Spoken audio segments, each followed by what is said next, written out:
mơ tôi mơ ngơ mơ ngơ ngơ mơ ngơ đây ngơ mơ ngơ sân nào đây ăn đi ngơ ngơ này cho cái này ăn tầm chạ hai cái này phần liền phun cái đây vô ngoài trần thụ ngơ mà ngơ quên là tôi mơ mơ សម្រាប់បងប្អូនដែលមានកូនដើមមិនរួចទុនសោយអង្គុយមិនកើតឈរមិនកើតគឺអាចយកគាត់មកព្យាបាលនៅកន្លែងលោកគ្រូពិសិដ្ឋស្ដេចសរសៃបានដែលមានអាស័យដ្ឋានគណៈទល់មុខផ្សារហេងនេះផ្លូវ271តែលេខ322 សង្កាត់ទឹកថ្លាខណ្ឌសែនសុខរាជធានីភ្នំពេញបងប្អូនដែលចង់មកដល់ទីតាំងគឺទីតាំងនៅទល់មុខផ្សារហេងនេះផ្លូវ271ផ្ទះលេខ322ចាសសូមអរគុណនិងសូមគោរពលាចូលក្នុងឲ្យចូលមិនក៏ចេញចេះហើយ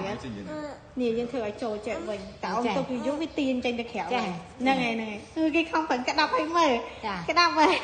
ក្តាប់លើកដៃអូនលើកមើលលើកដៃឲ្យអ្នកគ្រូមើលលើកដៃទាំងពីរមើលអូចាំមើលនោះមួយទៀតក្តាប់មើលជើងឲ្យត្រង់ឲ្យអ្នកគ្រូមើលទៅដល់ជើងហ៎ជើងត្រង់អូចាំមើលចាំមើល